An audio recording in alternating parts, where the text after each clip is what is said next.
to see everyone. For me, it's a welcome back to see you guys because I'm in Montreal now, and when we started these series, I was in Chelsea, but great to see everyone here. Lots of familiar faces and new faces, so welcome. We have a new guest today, Richard, so let's give him a round of applause here, a little warm welcome. A local legend of Quebec when it comes to trail running, especially for 100 milers.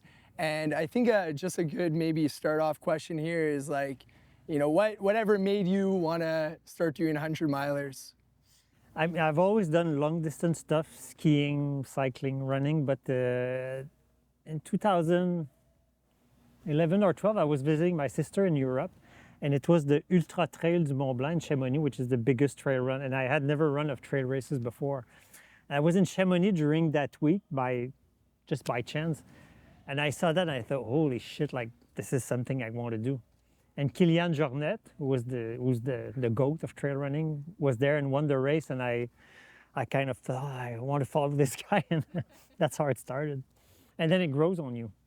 It gets, it's a disease that just gets worse and worse.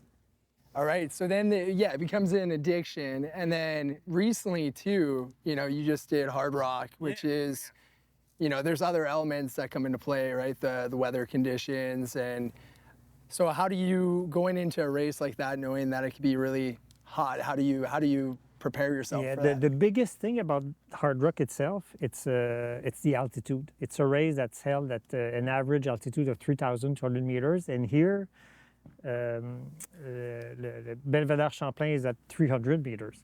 So if you go there and you're not acclimatized, you're just not going to finish it because you have to go there. I went there 3 weeks ahead of time, and I went at altitude and I ran, and well, I didn't run at first, I just hiked.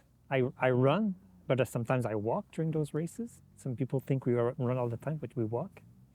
And I just got acclimatized, and after the first week I felt like crap. I felt I was out of shape. I was thinking, I'm not ready for this race, but you develop more hemoglobin naturally. So that was the big thing for me. And everybody who runs that race, they either live at altitude or they go there a couple of weeks ahead of time and they acclimatize, which is a kind of a nice thing. To be in Colorado for 3 weeks ahead of time, it's kind of a blessing. It's not there's other issues. Weather can be very changing. There's lots of thunderstorms. I've seen 2 thunderstorms during the race, but not in the valley where I was. Some people ran through rain and lightnings. There's a guy a couple of years ago who had his pencil headlamp exploded on the top of his head because there's a lightning that fell very close to him. So these are the kind of things you have to deal with in this kind of place. Right, and then what about, okay, so obviously pacing yourself, like you kind of mentioned, sometimes you have to walk, then run. Yeah. Sometimes people go way too fast, and that's why they do not finish the race. But then what about when it comes to like nutrition too, and hydration? Yeah, at altitude, that's one thing. It's very dry. You have to drink on a regular basis. Eating, you have to eat a lot of food, and you can never eat as much as you're burning. So you're creating a deficit progressively. So you have to make sure you eat a lot of food. And in that race specifically, the aid stations, there's an aid station every maybe 15, 20 kilometers, and they have burritos, they have quesadillas, they have shooters. There's one aid station where they give you a shooter of tequila. So you can refuse it, but you kind of have to do it when you're there. So and me, I have no issues with my digestive tract. It's very strong, so that's one of my strengths. I can eat whatever I need whenever I need. So it was kind of so I really took the opportunity to eat food in every aid station, and every aid station they have their specialty food. It's really nice. So it's kind of going from one restaurant to the other, literally. Right, and you know, we also had Ray's Ahab on for this type of series, and one thing that he has always mentioned is, you know, like 90% of it is mental. And I'm sure there's times in all these different races that you've done, 100 milers, where there is a point where darkness creeps in. So can you walk us through, like, how do you approach, whether that's early in the race, 30, 40 miles, or whether it's later in the race, 80 miles, like, how do you mentally, you know, prepare yourself? I often say that in a 100-mile race, the only thing you're sure is that at some point it's going to go you're going to be very low and it's going to go very dark.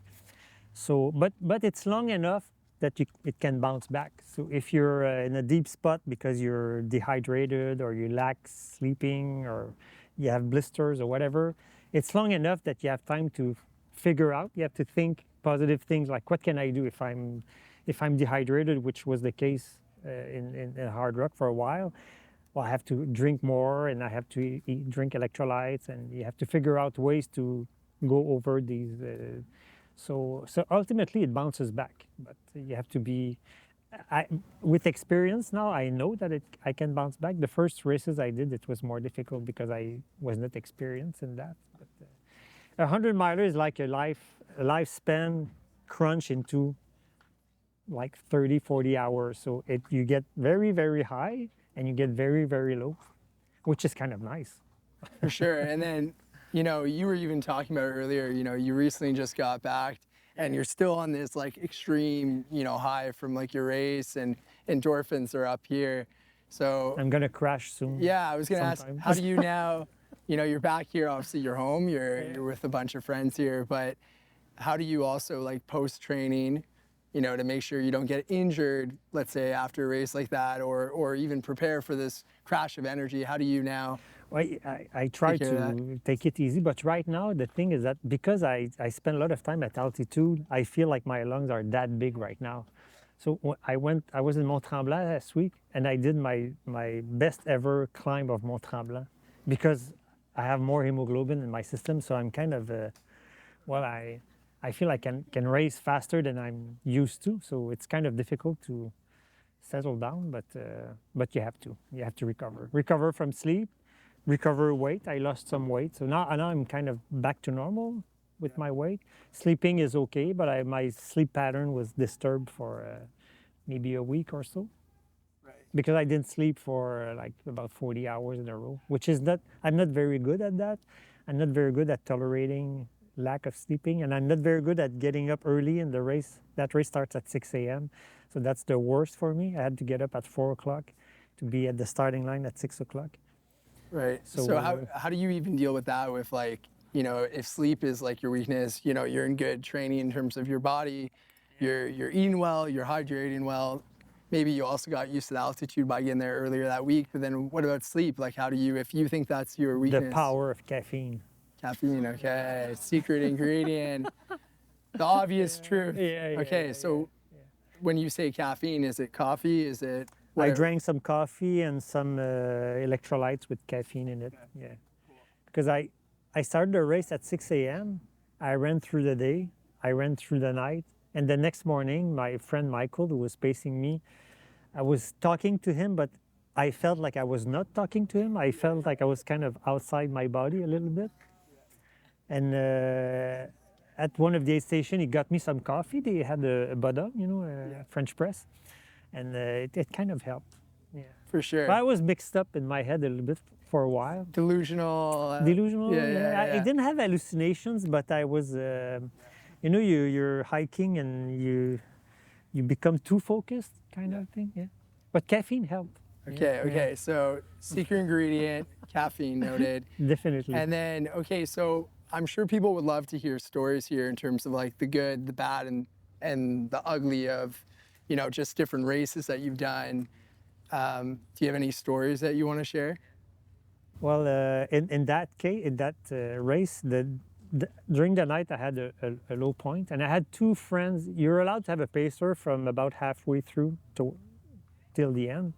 And I had a friend, Francis, who was pacing me during the night, and that's where I had the lowest point. And he had all the musicography of Taylor Swift on his iPhone. So he was playing some Taylor Swift up in the mountains, very loud, and even Taylor Swift was not enough to get me out of that dark spot. It's the sun that came out that kind of helped. Yeah. For sure. Okay, so that's definitely a memorable one. Also fun, playful. I want to talk now about, like, you know, probably some of the people here, you know, when they hear, oh wow, I find a 5K is a lot, or even a 10, like to them, and now they're hearing about 100 miles. Like that's crazy. So how do you, like, let's say, build that relationship with trail running honestly, I to think that enjoy it. it's not that I recommend that, but I think everybody here has the potential to run a 100-miler. And I see Anne who doesn't agree with me. But I mean, it's just, the person who runs a 5K for the first time thinks that 10K is it's twice as much, it's too much. And if you run a 10K, you think the half marathon is too much. Well, the same rule applies when you run a 80K, you think a 100-miler is a lot. But I mean, technically, if you do the training, I mean, it's a matter of adaptation, and we all have a potential to adapt. I'm not saying we can all become world champion at a 100-miler, but running a 100-miler, usually you have plenty of time. You don't have to be that fast. So yeah, I think it's more, I think that mentally we're all capable of more that we can think of.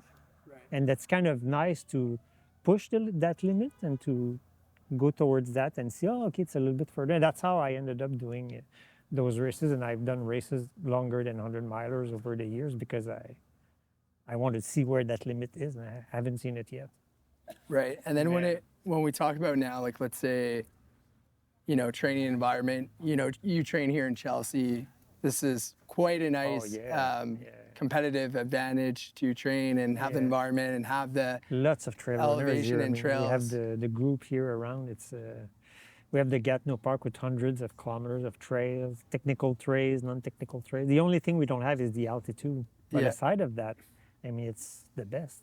So what are some of your favorite trails, if you don't mind sharing? What are some of your favorite trails that you would like to talk about? The legal trails. Yeah. NCC is listening to that. Yeah. Yeah. Well, I mean, I like running on the escarpment.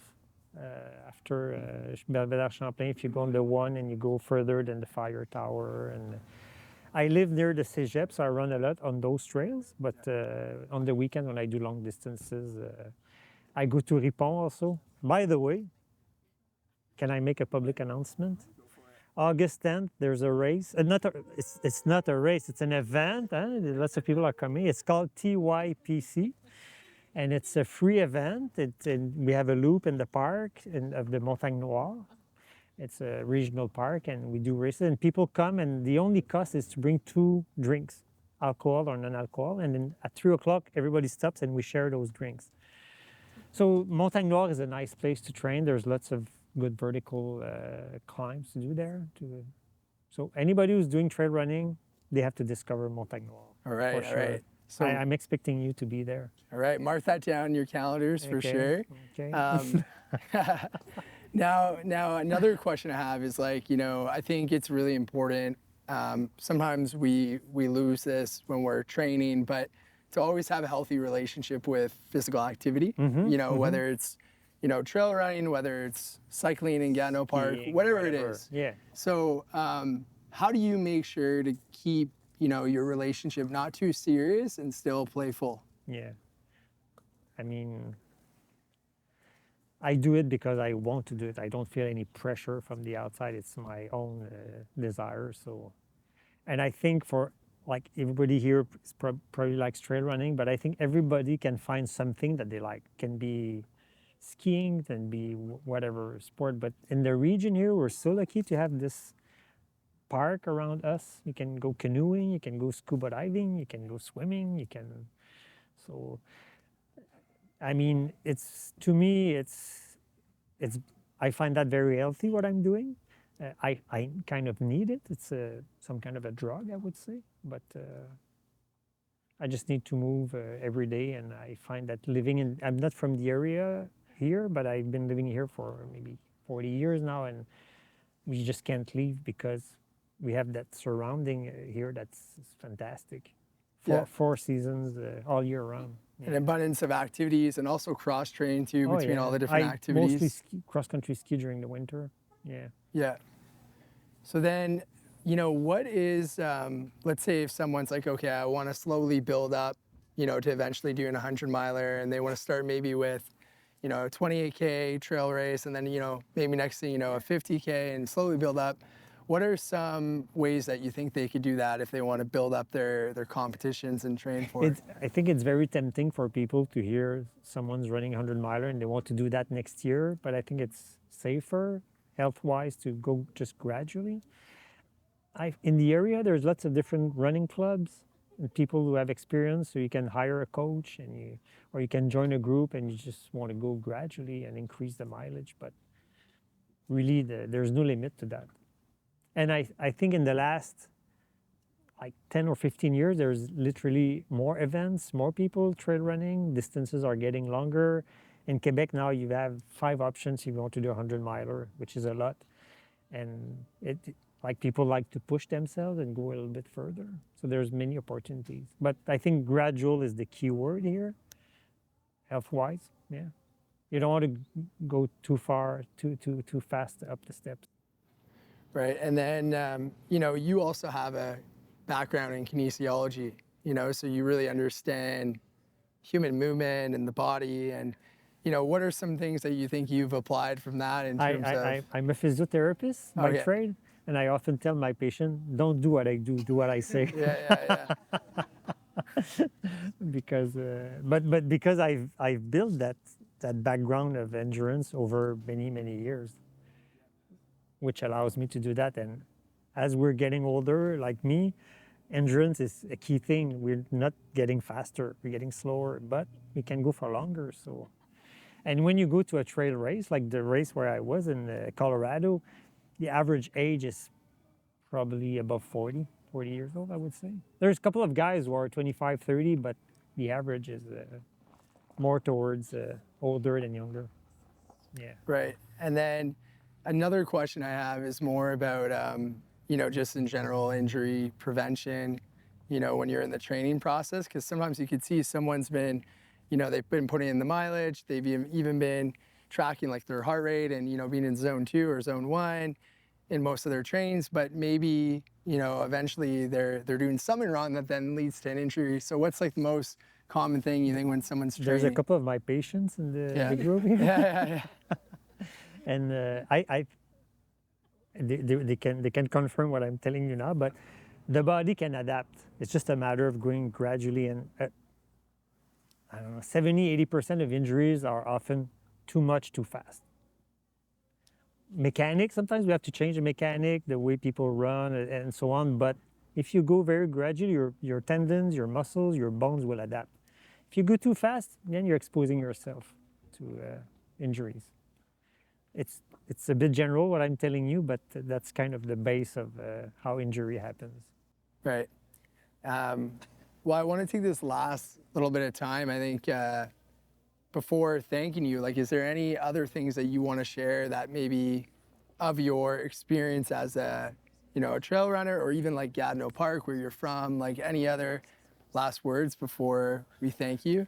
I'm glad to come to these places where I meet people who share the same ideal as me, or share being in the nature. And I wish everybody would find that, because we live in a society where general health is going down. I mean, and the problems we have with the health system is not the health system, is that there's too many people. And I think, generally speaking, if people would be more active and eat a little bit better, we wouldn't have those issues waiting in line at the emergency room. So we just have to encourage people to find something that they like, that they have a passion for, and get out and walk and like put the kids on the bicycle and let them go by bike to school, etc. That's definitely a key thing in terms of public health. Yeah. So encourage the people around you to do this. Definitely. Yeah, encourage them to seek nature and be active. Oh, and, yeah. No, I appreciate that. Well, I'm sure you appreciate that too. I mean, you like to be out running, and you like to be... Totally. Yeah. Well, I want to thank you again for coming out, and I think even Nomades du Parc too on their behalf. I think it's my pleasure. Thanks for being out today. Cheers. Cheers. Cheers. La prochaine course, the next race is, and I have 3 sons. My youngest one is 25. And last year we ran 100K together in Saguenay. And this year he wanted to do his first 100-miler. And he chose, there's 100-miler in 3 weeks from now in Gaspé. So we're running that together. And there's a couple of, like, Fred's going to be there, and Vincent, yeah. It's not going to be an easy one. He probably chose the most difficult one among the races, but he loves Gaspésie, and so we're doing that together.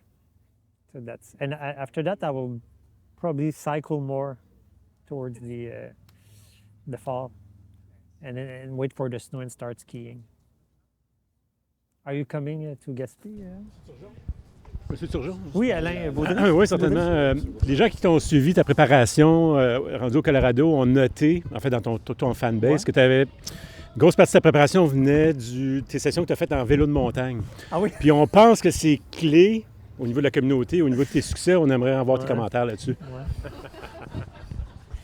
I've got this friend, I won't name him, who really likes mountain biking. And he wants me to do more mountain biking. And while I was in Colorado, I did I went mountain biking twice. I sent him pictures. And he was kind of, what? He's trying to convince me to switch mountain biking. Ouais. Moment dans la course, tu aurais crié « Ah, ce serait tellement plus le fun en mountain bike! » Oui. Bon. Moi, ce que je veux savoir, c'est comment tu gères... Parce que moi, quand je pense à ta course, descendre, je me dis comment tu gères tes orteils, tes ongles d'orteils puis tes pieds. Ouais. Parce que tu as quand même, je veux dire... Yeah. C'est bon, hein? En fait, les souliers. La question à côté de ça, si jamais un jour je t'accueille à la fin d'une de tes courses, puis par mégarde, je t'écrase les orteils, est-ce que je suis encore ton ami? Oui. Donc, comment tu gères tout ça? Okay. These shoes, they're 10 and a half, okay? And I ran in shoes size 10 for many, many years. And in 2018, and I've had blisters and I've lost nails like everybody. In 2018, I went to do a 240 miles race in Utah. And in the runner's book, they were saying you should bring a pair of shoes that's half or a full point larger because your feet are going to start swelling during the race. So I got a pair of 10 and a half. And then I realized that I probably wore shoes that were just too small for so many years. And since then, I've had a few small blisters, but I haven't lost a lot of toenails. So I wear 10 and a half now. That's the trick. Salomon shoes, I mean, they're great shoes, of course. They stink, but they're great shoes.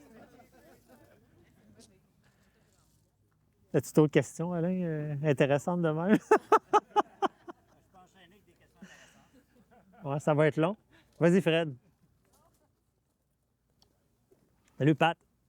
Richard, à combien de reprises que tu t'es dit la fameuse phrase au Hard Rock? Qu'est-ce que je fais ici? Non, ta gueule puis cours. Ah, ta gueule, puis cours. Puis est-ce que... Pas tant que ça. Non, pas tant que ça? Pas tant que ça. OK. I mean, the Hard Rock course is 100% spectacular. It's a fabulous course. I mean, I would highly recommend anybody to go there. You can run the race if you're being picked to do it, but you can go on your own and do it any time of the year. Or people do the soft rock instead of hard rock, so do it on multiple days. Super nice. Very, very spectacular. Very rugged. We saw a lot of wildlife. The trails are just amazing. High passes. Some sections are difficult a bit technically. You're kind of going down with lots of rocks that are sliding, but it's one of the most beautiful courses I've ever run. And I've run a lot of nice courses, but this one was just spectacular. Yeah.